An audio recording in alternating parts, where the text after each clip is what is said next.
Hey everybody, HMV here, playing more Kerbal Space Program, and we are about to launch the Astro-Driver. Again, as I said right before I quit last episode, we got Jeb, Bill, Bob, Valentina, and HM Kerman the Fifth. And we're all going up there. There's a reason there are 5 of us, and that will become apparent later.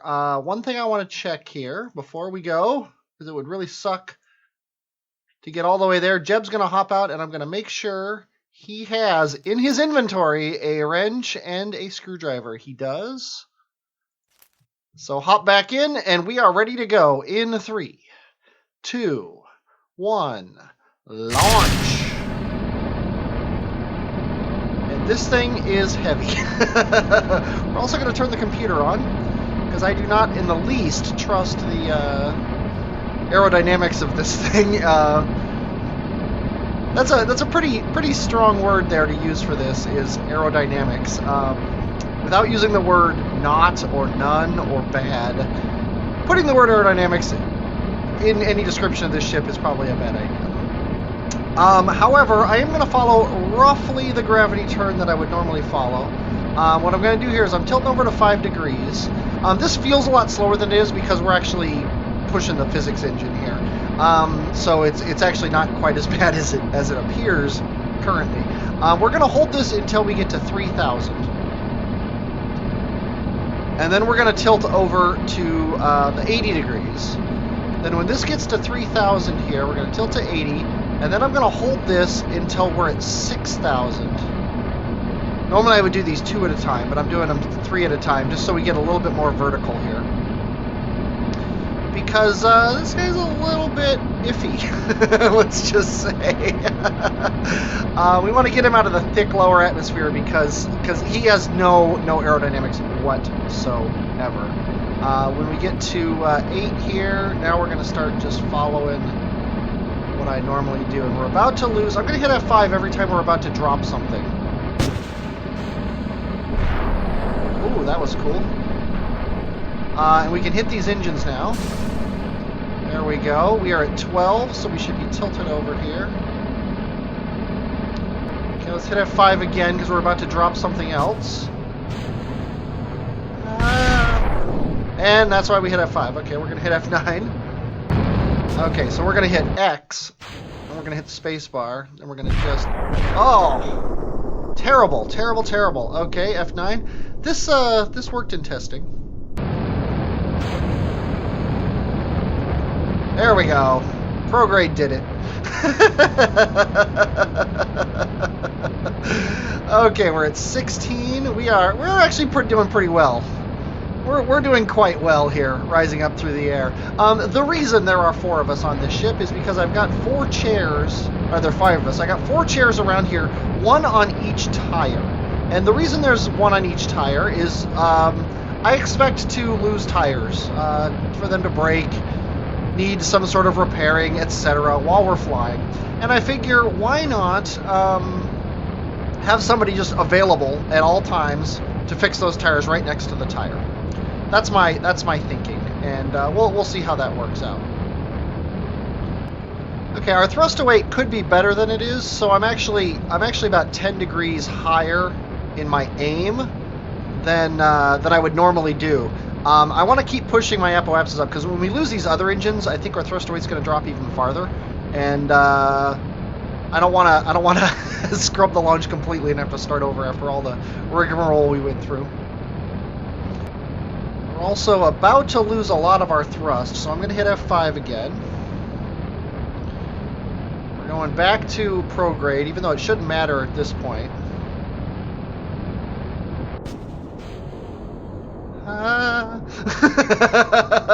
Okay, now 60-kilometer apoapsis. We're going to hug the horizon now until we get into space.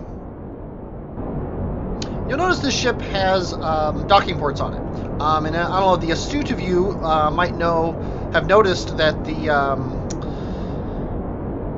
refueler ship does not have any docking ports. The reason the refueler doesn't have docking ports is because we're going to actually use this to grab onto it. I figure, why not? We've got the claw, we might as well use it.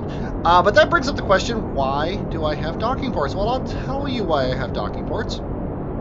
I do not expect to ever need docking ports on this mission. But I have found that you always need a couple more docking ports than you plan for.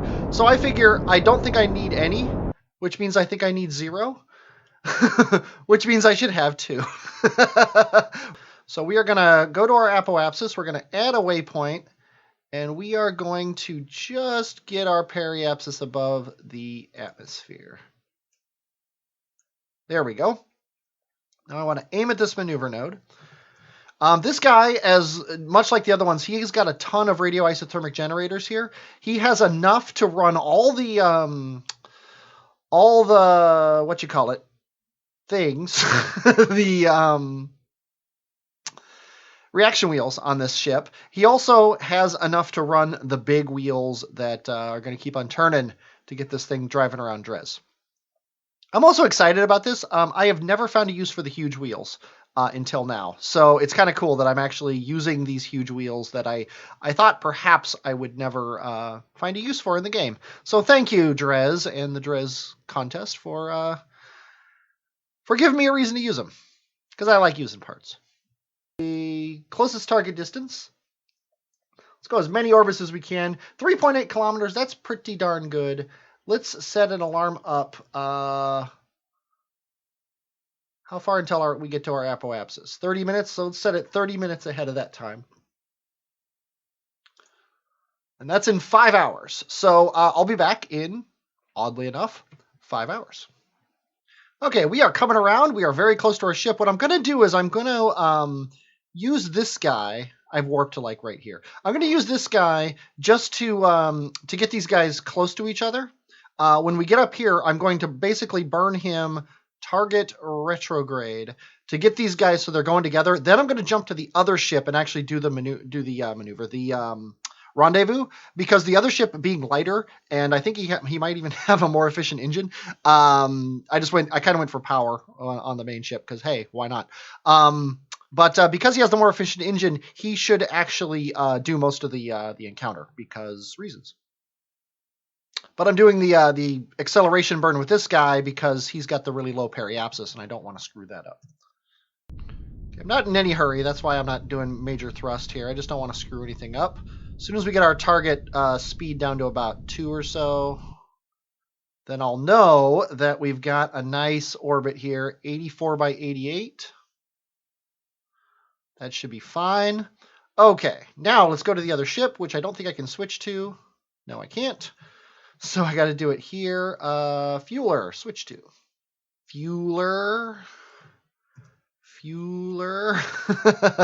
Okay, so we're going to set the Astro-Driver as our target.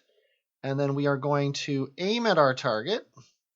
We're going to do this kind of the cheesy way, just to get it done with. Let's see, where is he? He's over there. That's good.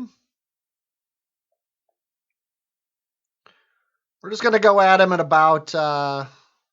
not in any hurry. We got 12 days before the transfer window. And I think this transfer window is actually, it's kind of funny that I was like, I don't want to use the transfer window planner. I want to go when we're at the nice node and everything. But I think that the nice node and everything is what the transfer window planner is telling me to do. And that's why the other one worked, because it's cheaper to do it that way than it was the other way. I'm guessing. I don't actually know. Yeah, I'm using the vector engine. Not for any particular reason other than I wanted to. It's new, and it's supposed to be super awesome. And so I figured, hey, why not throw one on here and see what happens? So far, I'm enjoying it. I'm hoping not to have to send one of these fueler ships up to Dres, but if I do, I have a plan for how to actually accomplish that without too much fuss. Obviously, we have to do all the work to get it there, but as far as the ship's concerned, I can reconfigure this ship pretty easily to get to Dres with 1 or 2 tanks of this. So I'm not that concerned. Actually, this guy could probably get to Dres with a full tank. Just use one of the tanks to get there. There you go. Less than 1 kilometer per second. Or kilometer. I hope it's less than 1 kilometer per second. Less than 1 meter per second is good, but there you go. A nice decimeter per second. Okay, now we're going to say aim at target, which is not available, which is super annoying. So I think what we're going to do here is switch to this guy. He's still the target, and we can actually aim at him, which is nice. We're going to arm this thing, but we're going to get aimed at him. Then we are going to get going towards him at about 1 meter per second or so. And then we're going to use our monoprop to aim it correctly. And looks like actually the sun has just risen, which is good. Although, wait, no, north is down. I think the sun is getting ready to set, actually. And ideally, we're just going to come right up and grab him. It looks like right on the engine, which means I'm actually going to go up a bit.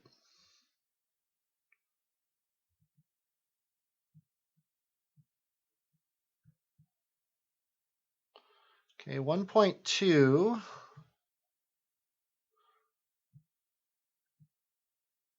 going to slow down to 0.9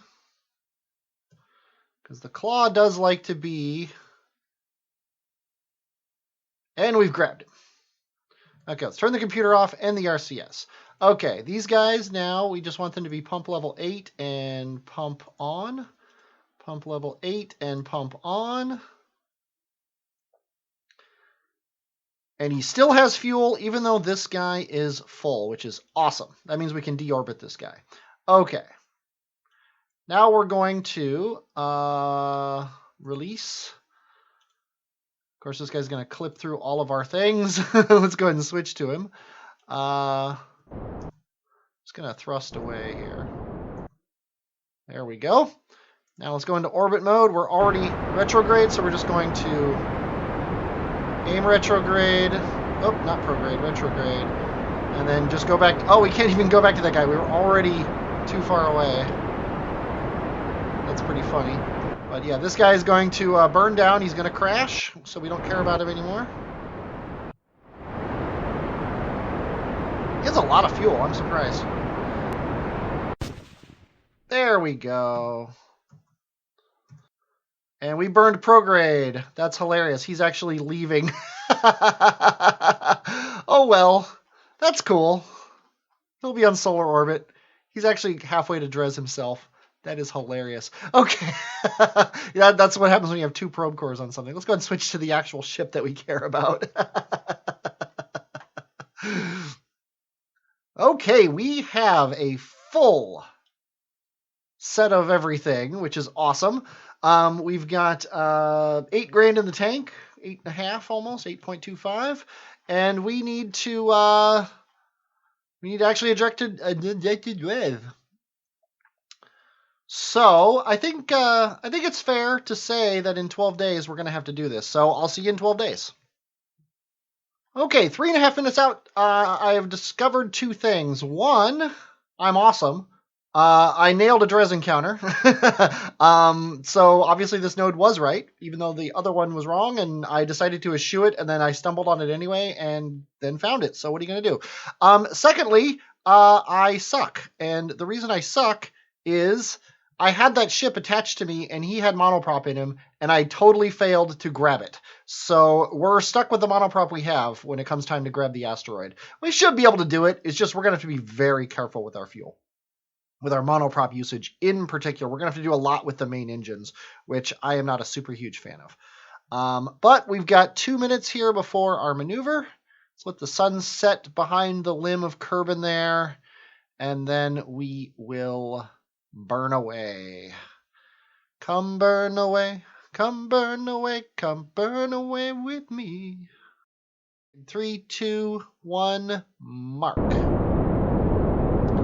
It is a 2-minute and change burn. So I will see you on the other side of that.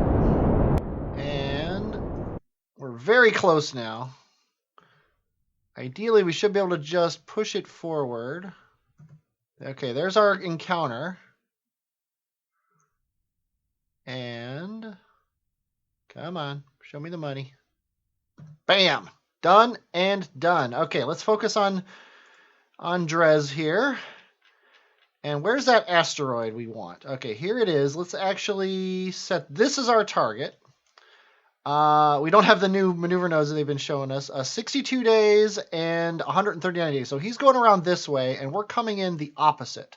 So if we burn a little bit here, that's the exact wrong way. So we need to flip around. Let's aim ourselves retrograde. We should really, you know what? We should be doing this from sun orbit anyway. Let's just turn the stability assist back on. We've used up most of the fuel in this top thing here, and about half of the fuel in this bottom thing. So hopefully these guys will get us into orbit around Dres. I don't know if that's going to actually happen or not.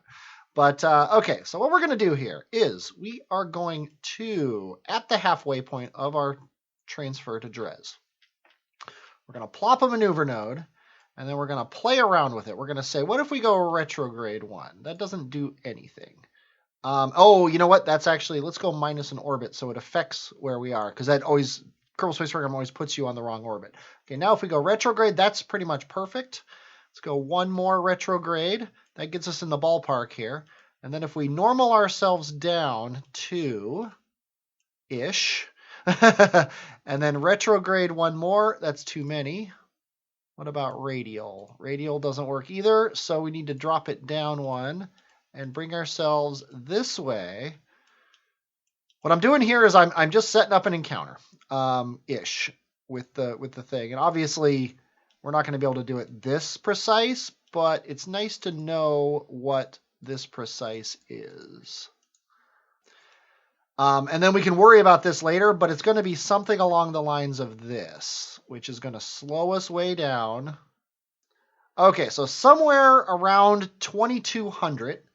So that's gonna chew up half of our fuel. Not a big deal, I hope. Like I said, I have a contingency plan. Yeah, this is kind of roughly what we're looking at here. And then we want to normal minus. See, the normal is tiny compared to the other one. But we want to kind of get these into coplanar orbits. So this is 2150, give or take. So this is, yeah, the two of these together, and then we have that whole final stage, which is actually, yeah, we might need a refueler. I'll decide when we get there. Okay, let's get ourselves out of Kerbin's sphere of influence. Now the timing won't matter. The timing to the minute is not going to matter. It's all about the amount.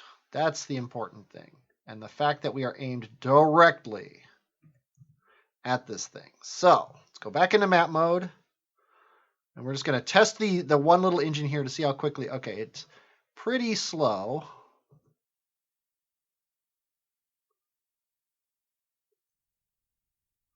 Okay, it's bringing it in the right direction.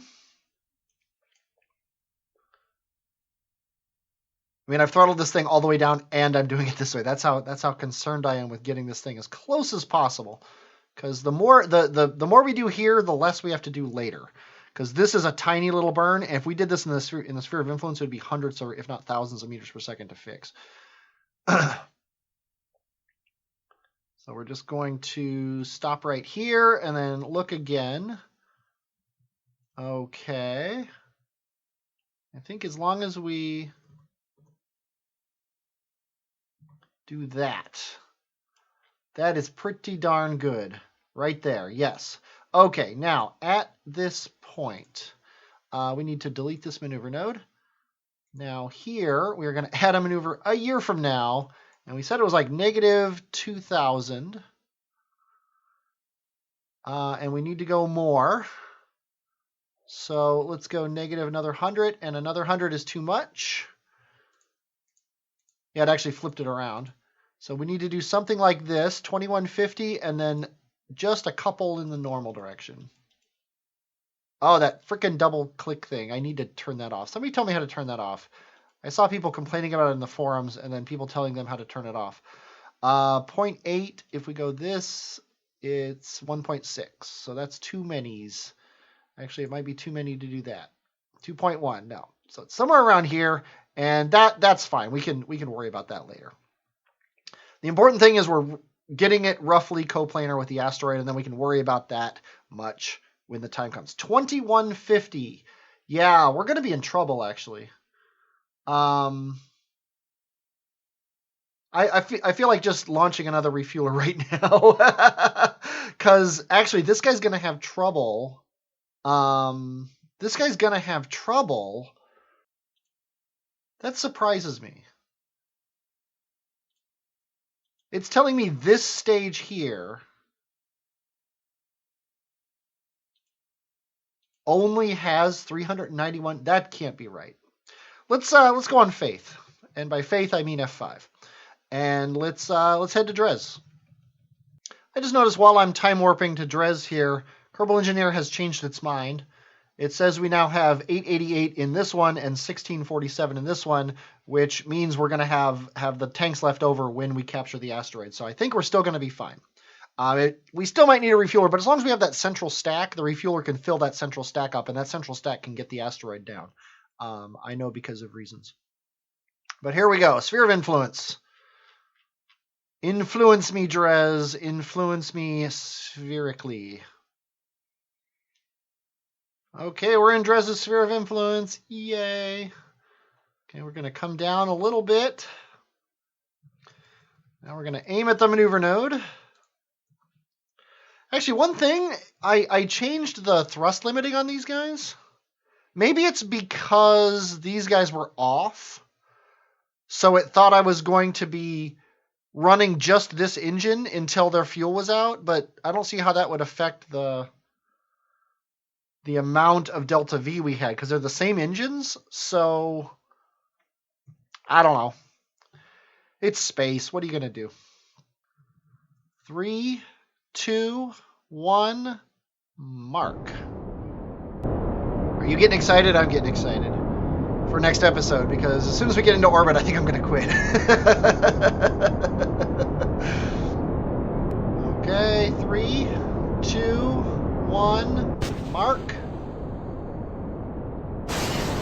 Oh, that's right. I decided to use these in the other one, which means I need to turn this up to 8 and turn the pump on so these guys stay full. I figured I'm bringing them. I might as well use them. I could have been using them this whole time, but I don't know my reasoning. I have done pretty much. I am very surprised that we're 100 meters per second away and we're this far from... But I actually think we're going to sit like this, because this will give us a chance to encounter this asteroid in a future orbit here. If we, let's see, we're here. Yeah. If we go add a maneuver here, we'll do this burn. I'm going to do all this off camera. We're doing a maneuver. We're doing an encounter now. This is the easy part of the mission. Let's see how much fuel we have left. Yeah, we have so much fuel. We're going to be fine. I'm pretty sure I can land this thing on Dres with just one of these tanks. He says without actually knowing whatsoever, but I'm pretty sure.